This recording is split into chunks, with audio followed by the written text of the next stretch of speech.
Colorado. Denver, Stapleton Airport, July 19th, 1989. Known as the gateway to the Rockies, Denver is the starting point for journeys all over the U.S.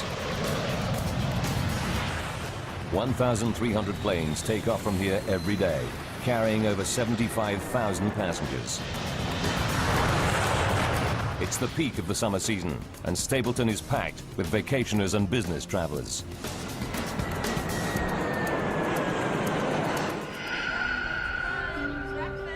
Debbie McKelvey will be among the vacationers flying from Stapleton today. She's taking her children, Devon, age 6, and her son Ryan, who's 7, to a family reunion back in her home state of Pennsylvania. I was going home for 2 weeks with my children, and I was very, very excited about the trip. Debbie is taking advantage of United Airlines Children's Day promotion. Today, kids under 14 can fly for 1 cent, but each must fly with a paying adult. Debbie pairs up with a tennis club girlfriend, Ruth Ness, so she can sit with one of the kids. It was nice having Ruth with me because she entertained one child while I was entertaining the other child. 1:15 p.m. Debbie, Ruth, and the kids wait to board flight UA 232 to Philadelphia via Chicago.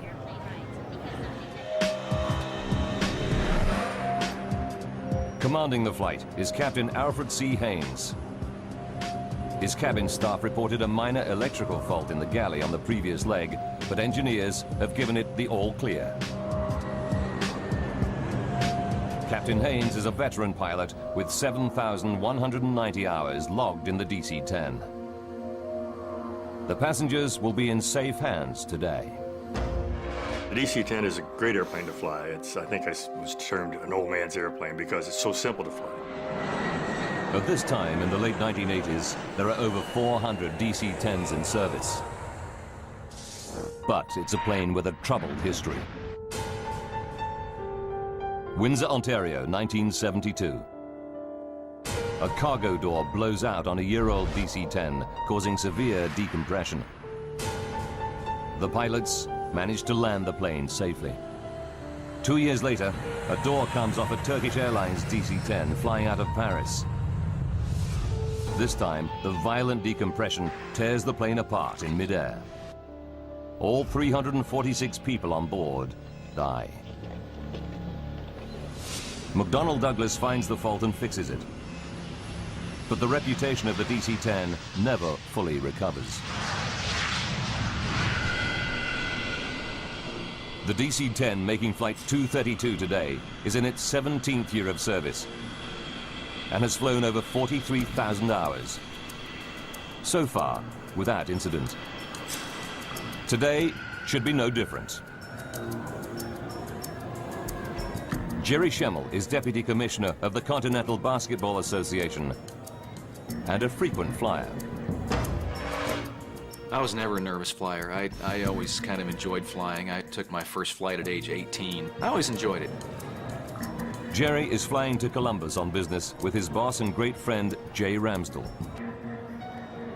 Their original flight is cancelled, but Jay gets a seat on the very next flight. The bad news is there's no seat for Jerry.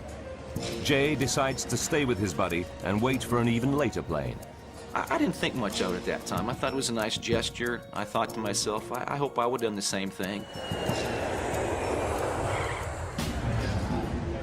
Finally, after a 6.5-hour wait, Jerry and Jay both get seats on flight UA 232 to Philadelphia. Flight 232 is busy today. It's carrying 285 passengers and 11 crew. Debbie McKelvey boards with her friend and 2 kids. They add to an unusually high number of children on board. 52 in total, thanks to the Children's Day deal. For senior flight attendant Jan Brown Law, lots of children on board means a busy flight ahead. After a 4-day trip, Jan is excited to be heading home to Chicago. I just remember feeling just the energy of this last leg and getting all pumped up to do the service. Captain Haynes, co-pilot Bill Records, and flight engineer Dudley Dvorak run through their pre-flight checks. They taxi out to the runway and await the takeoff clearance. At 2:09 p.m., the three-engine jet flies out of Denver. The morning we left Denver, it was clear skies, beautiful day, nice smooth air, comfortable flight, just a routine flight. Debbie McKelvey sits with her son Ryan, while her friend Ruth is one row behind, looking after her daughter Devon. At 3:16 p.m., they're finishing their meal.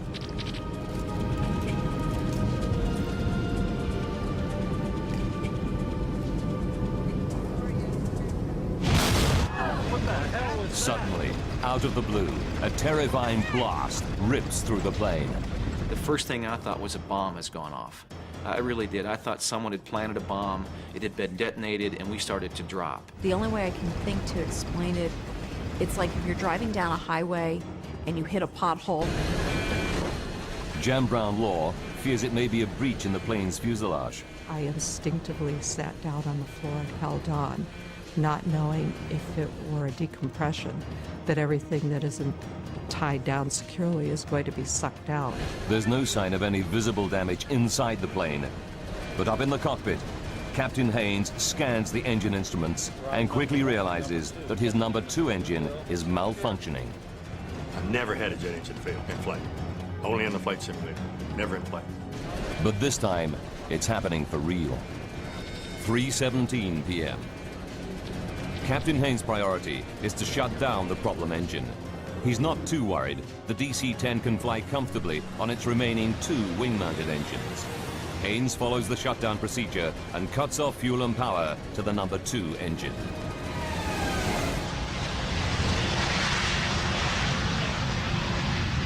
The problem engine is off. But now flight engineer Dudley Dvorak spots something else wrong. Ow, we've lost all hydraulic quantity. His instruments tell him that all 3 of the plane's hydraulic systems are empty. He cannot believe his eyes. The hydraulic systems operate the plane's flaps, ailerons, rudder, and elevator. Without these controls, the pilots won't be able to steer the plane or take it up or down. But the instruments are right. Al, can you help me out with this? Co-pilot Bill Records is horrified to find his flight controls are no longer responding. Still got the brake down. The plane starts to bank steeply to the right, and he's powerless to stop it. That's when we realized we were in a world of hurt, that something was drastically wrong. Now Captain Haynes tries the flight controls, but he cannot get the DC-10 back into level flight either. The plane is now trying to roll over, a terrifying prospect. We have nothing to turn the airplane, nothing to control the pitch of the aircraft. Nothing. Fly the aircraft. Nothing. It's every pilot's nightmare. Flight 232 is at 11,000 meters and out of control. If its left wing continues to lift, the plane will flip over and tumble to its doom.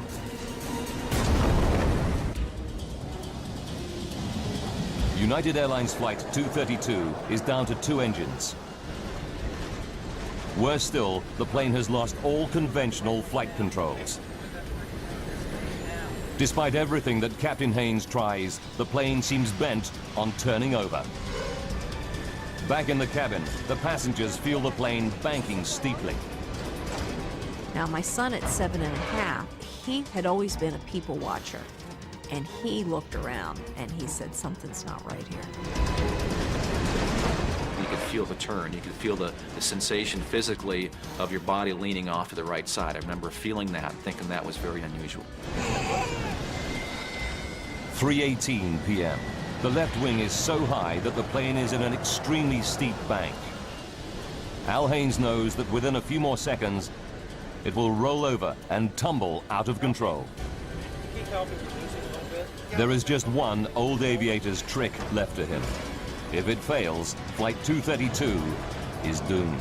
The first reaction was to just close one throttle and push the other one up, see if maybe that would help. In a desperate bid to restore level flight, Haynes tries adjusting the relative power of the two wing engines. If the right engine runs faster, the airplane will bank left, and vice versa.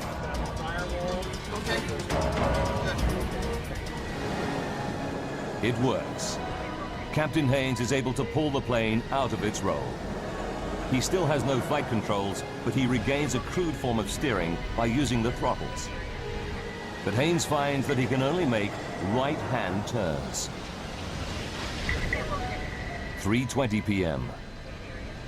Co-pilot Bill Records radios Minneapolis Air Route Traffic Control Center. 232 heavy. We've shut down engine. He reports the loss of flight controls and requests a flight path to the nearest airport. The pilots have no idea how they're going to land the crippled plane. Ladies and gentlemen, this is the captain. We've shut down the number 2 engine. Now Captain Haynes tells passengers that one engine has failed, but he doesn't mention the loss of flight controls. Chicago, but we may be just a... Not all the passengers find his words reassuring. You could just feel a tenseness in the flight attendants. And that's when you kind of felt there's something not right here. Captain Haynes knows that time is running out. UA-232 is dropping at around 250 meters per minute. They need to attempt an emergency landing soon, before they lose height altogether. 3:22. Air traffic control informs the flight crew that their nearest runway is at Sioux Gateway. This is a small regional airport near the sleepy town of Sioux City, Iowa. 3:25 p.m. A quiet afternoon in a Sioux City fire station is about to get a whole lot busier. When Fire Chief Robert Hamilton hears an alert called in, he suspects something big. I've been in this business a long time, and you can kind of tell. You have almost a sixth sense, I guess. Within minutes, the fire chief's hunch is proved correct. UA-232 is heading right for his city. 9 fire trucks race out to their emergency positions on one of the runways. Now Captain Haynes and his crew have to work out how they're going to land the plane with barely any controls. Before they can make a plan, they hit another problem. The DC-10 starts to soar up and then down in a random, uncontrollable cycle. For the pilots, it's like riding a roller coaster through the sky. We had no idea how long we were going to keep that airplane in the sky. Debbie McKelvey feels the plane's erratic motion and fears for her life. Here I have a 6-year-old and a 7-year-old. You start praying, you know, if I'm going to die, please make sure we all go and we all go quick. 3:26 p.m. Captain Haynes calls his senior flight attendant up to the cockpit. When I opened that door, the whole atmosphere hit me. It's the worst crisis possible. The captain tells Jan to prepare the cabin for an emergency landing. As I walked through the first-class cabin, I just could not look anybody in the eye because I was afraid they'd read the fear in mine. Denny Fitch is a DC-10 training pilot flying home from an instructor session. He knows that something is wrong and offers his help. 3:29. What Denny finds in the cockpit shocks him.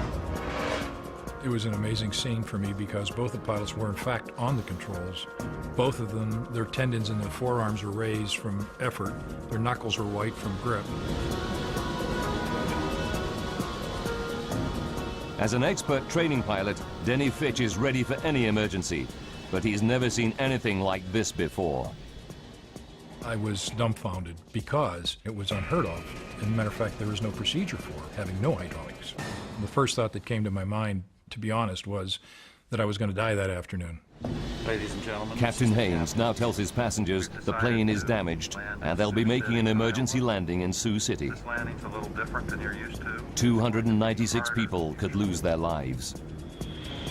Getting this airplane down without crashing will be the ultimate test of pilot skill. Denny offers to help out any way he can. I said, "Captain, would you want me to do your throttles?" And he responded, "Yes, do that." Denny takes over on the throttles, the only controls still functioning. They allow him some degree of steering, but the plane is still only able to make right-hand turns.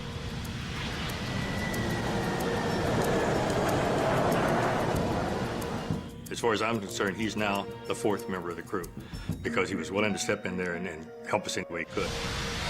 3:48. The DC-10 is now 12 minutes from Sioux City Airport, and they're running out of altitude. It's time for the pilots to face an almost unthinkable prospect. In a few minutes, they must attempt to land a 165-ton jet without proper flight controls. The lives of 285 passengers are in their hands.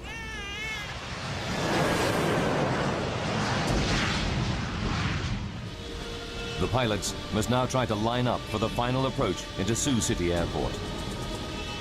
Denny Fitch will attempt to steer the plane and control its descent, all by adjusting the throttles. What's more, the plane can only make right-hand turns. The plan is to make a series of looping turns and hope that as they come out of their final circuit, they're facing the runway. The odds are stacked against them. At 3:50 p.m., Senior Flight Attendant Jan Brown-Law begins her final safety briefing. The passengers were right there in the palm of our hand. There, you could have heard a pin drop. Jan pays special attention to the 4 children too small to have their own seats. You need to put your seatbelt on and cross. Official guidelines are non-specific, but United Airlines procedure at the time is for adults to hold these lap children on the floor during an emergency landing. Jan is anxious about the procedure, but has no option but to follow protocol. It makes my skin crawl to this day to think that I found myself telling passengers, parents of lap children, to put their child on the floor and hold them down. As the flight crew near Sioux City, they are only too aware of what's at stake. You've got 296 lives in your 2 hands. You literally do. And I've never felt so overwhelmingly, responsible for anything in my life. With no brakes, the DC-10 will need a long runway. Air traffic control assigns them runway 31 at 2,700 meters. It's the longest at Sioux City. 3:52 p.m. Denny Fitch puts the plane into its final looping turn. He knows the crippled jet would never be able to regain altitude for a second attempt. This was it. We had to land on that runway. One time, that's all we had. As they emerge from their final loop, the pilots see a wonderful sight. Sioux City Airport, dead ahead. There's just one problem. It's the wrong runway. Here we are, there's a runway right in front of us, we're out of time, we're out of altitude, that's where we're gonna go. Runway 22 is much shorter than runway 31, and it's full of fire trucks and ambulances. It wasn't until probably a couple of minutes at the most that we had a change in that the runway was actually shifted then from 1331 to runway 22. 3:59. Fire trucks race out of the path of the plunging DC-10. And so we were basically just kind of scrambling, getting out of the way, if you will, and trying to get to an ideal position for that particular runway. Captain Haynes orders the passengers into the brace position. Brace, brace, brace. The minute we said brace, it was like a breeze going over a field of wheat. Everybody in the cabin disappeared from sight to go into their brace position. I kept thinking, this is it. And I actually made my son shut the window shade. And I thought, we don't need to see, the end as it's coming.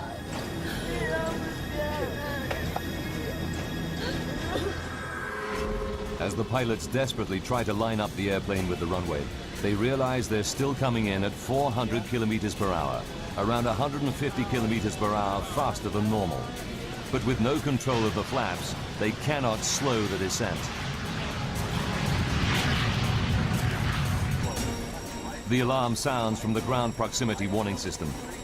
They're descending too rapidly. The plane is plunging at 560 meters per minute, over 6 times the normal rate.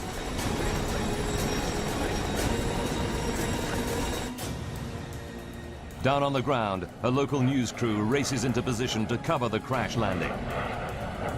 Not gonna be pretty. 4 p.m. Just seconds from landing, the nose and right wing drop. If they come in at this angle, the plane could break apart. And I shoved both the throttles to maximum power, hoping that would result in the nose being pulled up. Denny Fitch desperately struggles to bring the nose back up, but it's too late. The engines don't respond in time. 4 p.m. and 16 seconds, the plane smashes into the runway. It just felt like we dropped out of the sky and hit the ground. It wasn't like it was an emergency landing. It was a crash. I could hear all the screeching metal and noises that you've never heard before and you hope you never hear again. The right landing gear and wing shear off, spilling fuel and sparking a fire. I could see fireballs because I guess the plane, it's screeching on the runway. And then that was my next thought. Oh my God, we're gonna burn to death. The jet careers along the runway on its wing stump for about 600 meters, then breaks apart. The cockpit had snapped off like a pencil tip, and we became a tumbling 200-mile-an-hour piece of wreckage. The main section of the fuselage skids further down the runway, rolls over on its back, and comes to a halt at the side of the airfield.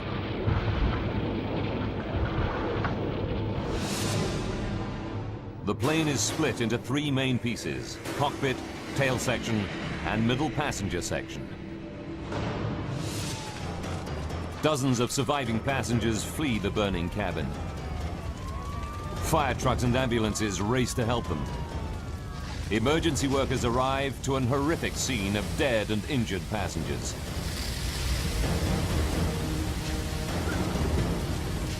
Survivors escaping the wreckage scatter through cornfields at the edge of the runway. Debbie and her son Ryan are among them. I grabbed my son and we started running and running. And I had no idea where we are. Some of the children and babies held on the floor before landing are missing.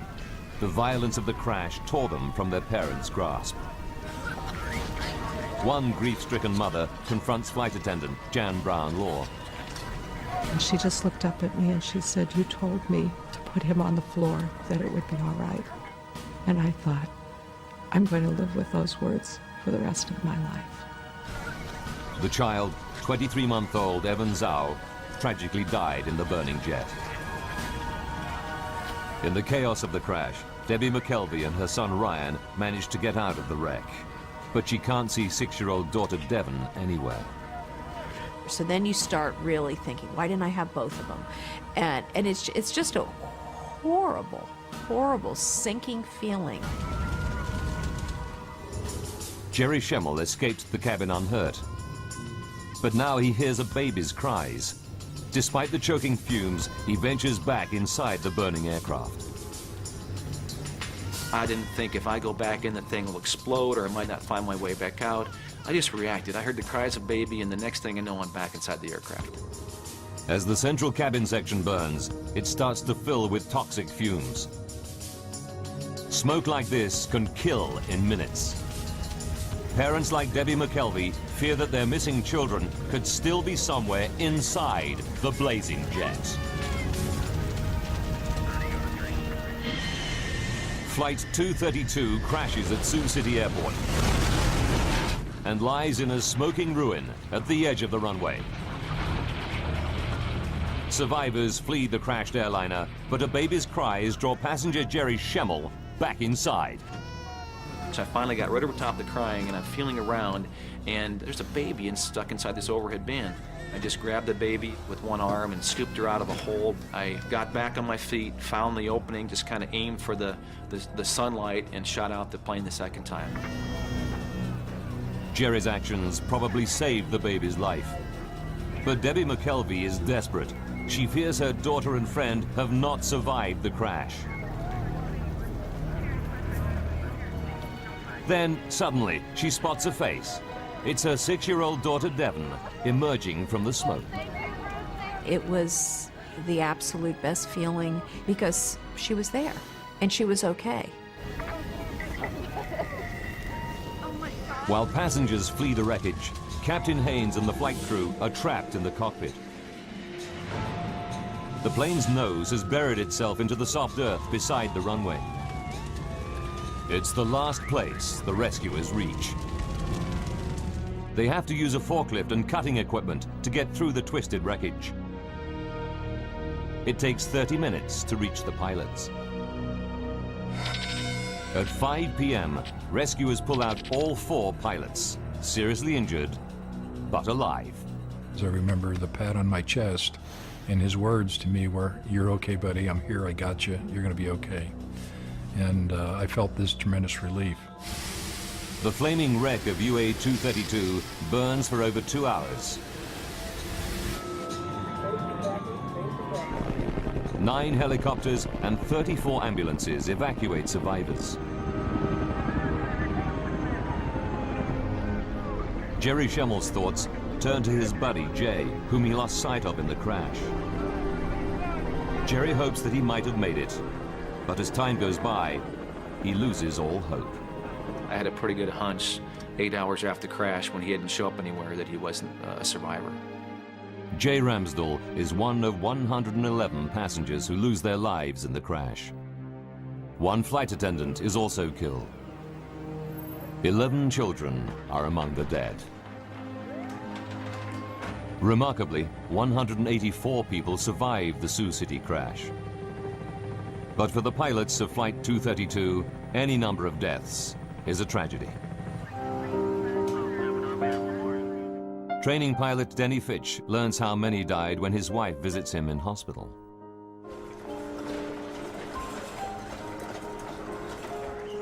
And she started crying because she realized I didn't know the truth. That in fact 112 people had died behind me. And I saw her cry. I had my answer. And I cried every waking moment for the next 3 days. I just couldn't stop crying. It just so tore my heart out to know that people died behind me. I was ready to die for them, and I didn't want them to die. Al Haynes and the flight crew are determined that something positive should come out of the tragedy. I would like to say that this crew, and in fact the entire industry, is dedicated to finding the cause of this accident. So maybe we can never have it happen again.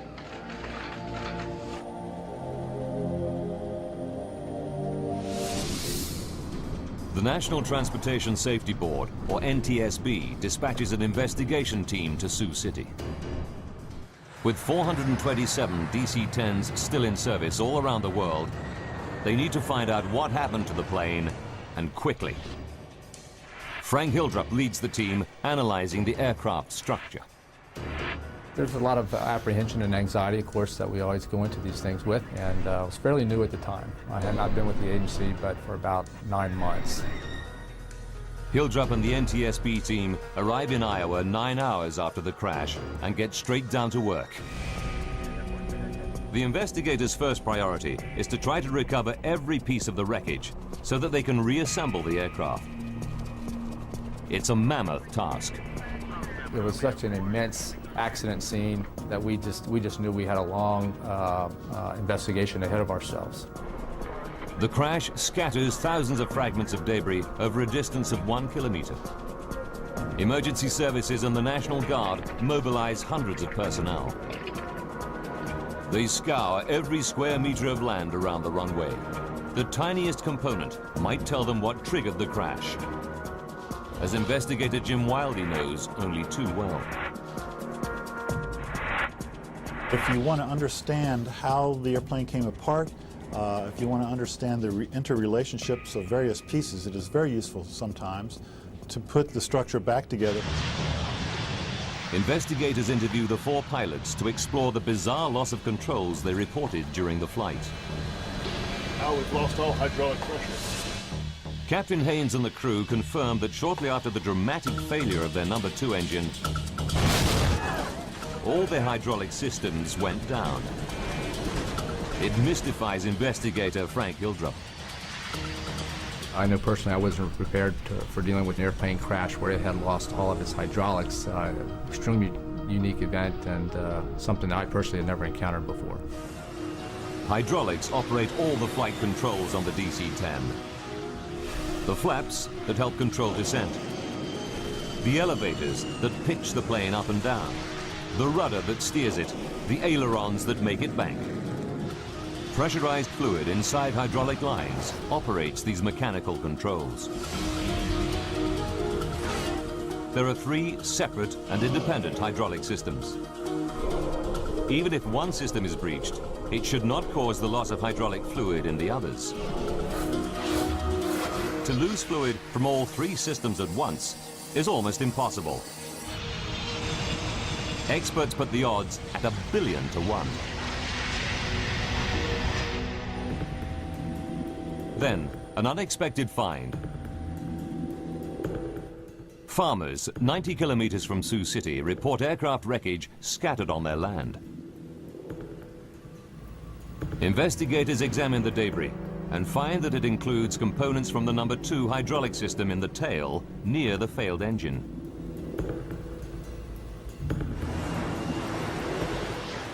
The team can calculate from the plane's flight path exactly when these parts fell. They discover it happened at 3:16 p.m., the same moment as the loud bang and the engine failure. What the heck? What was that? Everything points to a catastrophic event inside the engine, which then damages the hydraulic systems.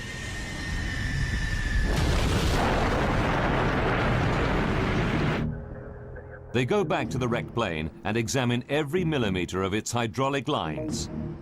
It's a painstaking process, but it pays off. They find puncture holes in the pressure lines of the plane's other 2 hydraulic systems, and the holes in both sets of pressure lines are near the failed engine. We determined that all the 3 hydraulic systems had been breached, and that's why the hydraulic fluid was lost, and they lost the ability to really control the airplane. It's incredible, but true. Something did put all 3 hydraulic systems out of action at exactly the same moment. But the team still has to prove that the number 2 engine caused the damage.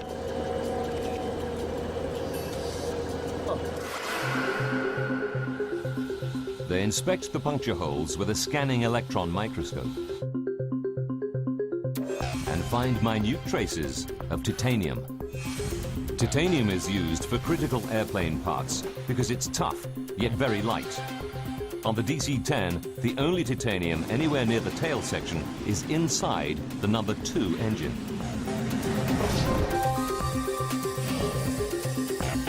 And when NTSB engineers reconstruct the DC-10's number 2 engine, a new clue confirms the team's theory. We learned that a major portion of the number 2 engine in the tail of the airplane had come apart and was missing. The missing part is the fan disc, the massive central hub of the engine's fan assembly. It's made of titanium. Investigators are starting to get a picture of what caused the bizarre loss of controls aboard flight UA-232. 44 minutes from disaster. The loud bang that crew and passengers hear is the 170-kilogram fan disc fracturing. The broken fan disc bursts through the engine housing. The blast fractures a section of the number 2 hydraulic system. But in a piece of catastrophic bad luck, fragments also puncture lines in both remaining systems. Mark 0 on all 3. I'm sure. Gauges say 0. All hydraulic quantity down. 42 minutes to go. The plane loses all its flight controls. The tail section is so badly damaged that the plane can only make right-hand turns. And without elevators, the pilots cannot keep the plane on a level flight path through the sky. But the NTSB investigators still don't know what caused the fan disc to fracture. Until they find out, more than 200 other DC-10s could be flying around with engines that have a similar hidden fault.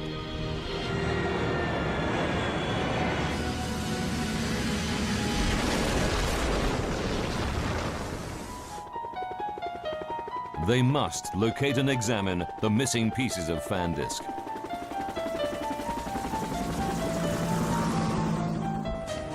Investigators calculate the likely trajectory of the fan disc debris to find out where it might have landed. They narrow it down to a tract of Iowa corn belt 36 square kilometers in size. I would consider the search for that fan disc certainly a needle in a haystack type of effort. Investigators pull out all the stops to find the missing fan disc. They scour the area with 4 helicopters, but find that the 3-meter-high cornstalks conceal everything on the ground.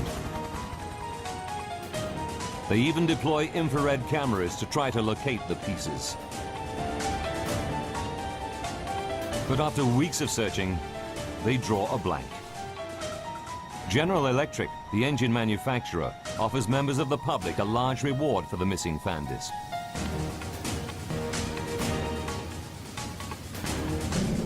But there's still no sign of it. 2 months go by, and harvest time comes around. Janice and Dale Sorensen have a 180-hectare farm right in the middle of the search area. Tuesday, October 10th, 1989, and Janice Sorensen is out bringing in the corn. As I was combining, I felt a little resistance on the front of the combine, and I backed it up and then put it in neutral and got out and looked, and I knew immediately that this was the piece they were looking for. It's a massive chunk of debris, half buried in the earth. Teams from General Electric and the NTSB race to the Sorensen farm.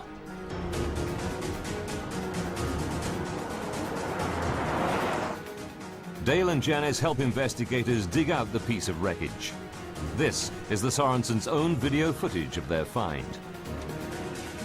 I had a little shovel long, and I went and got the tractor with a loader and put a chain around it, hoisted it up, and then we took it down to the turkey shed, which was not very far away, and we had hot water there, so we washed it off, so it was spick and span.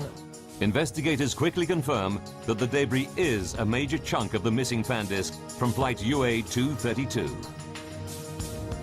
Then they find another piece nearby. Together, the 2 parts complete the entire missing fan disc.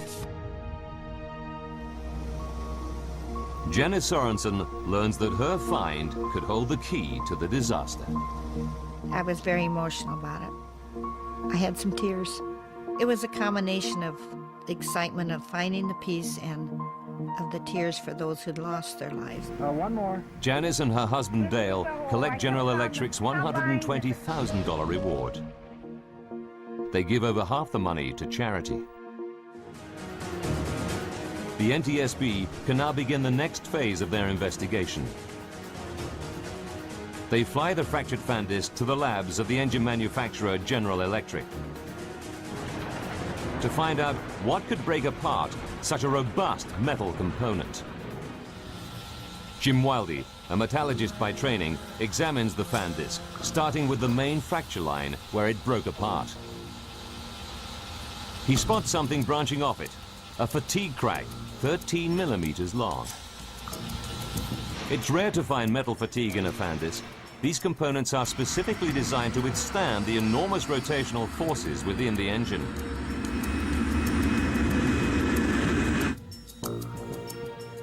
Then, at the base of the fatigue crack, Wildy sees a tiny cavity. The size of it was maximum in any one direction was about 50 thousandths of an inch. As he scans the cavity more closely, he sees that the metal around it looks discolored. He takes a sample from this suspect area for testing. What he discovers will shock the investigation team and rock the aviation industry to its core.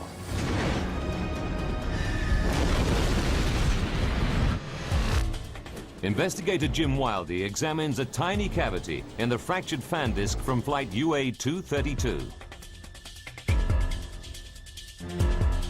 What he finds stuns him. Around the cavity, there is an impurity in the titanium alloy. It's called a hard alpha inclusion, a brittle defect smaller than a fingernail. Analysis reveals that it was caused by excess nitrogen during the forging of the metal ingot. The fan disc in the DC-10 was made from titanium that harbored a fatal hidden defect. It's the final piece of the puzzle. The NTSB team can now put together the chain of events that left the passengers and crew of flight UA-232 seconds from disaster.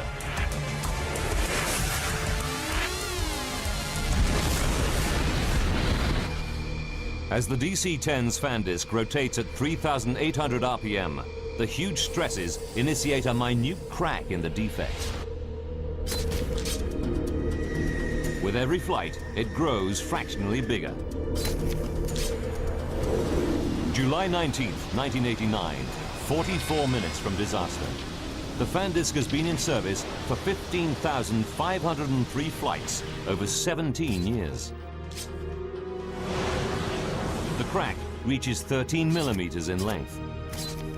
The faulty fan disc can no longer cope with the stresses imposed by its rotation. It shears in two. The damage it causes makes the DC-10 virtually unflyable. For the next 40 minutes, the pilots struggle to control the plane.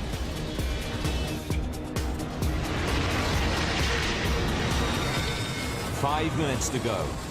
Flight 232 comes out of its final turn into Sioux City. 20 seconds. As the plane comes into land, the right wing drops.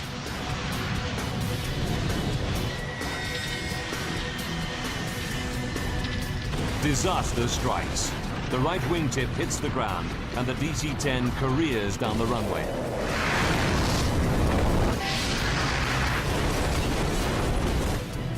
A $21 million jet weighing 165 tons is brought down by a tiny metallic flaw.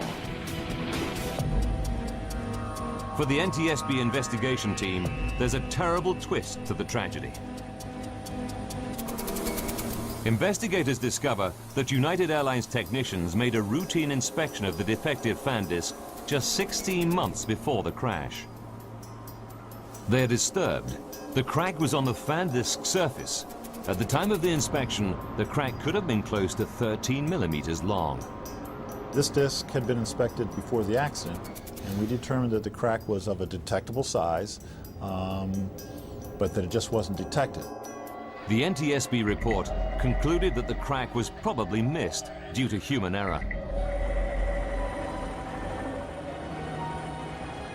The report accepted that United Airlines inspection procedures complied with regulations and were up to industry standard, and cited human factors as an industry-wide problem in engine inspection. In the wake of the Sioux City disaster, the Federal Aviation Authority upgraded engine inspection procedures. The FAA also demanded changes to the DC-10's hydraulic systems. Airlines were required to add shut-off valves to limit the amount of fluid that can drain from a breach in hydraulic lines. But today, lab children are still allowed to remain unrestrained during emergency landings.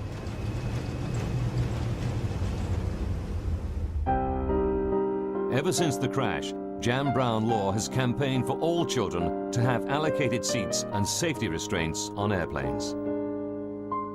She has never forgotten the young boy, Evan Zhao, who lost his life on her watch. Evan would be 17 years old today had he been in a seat.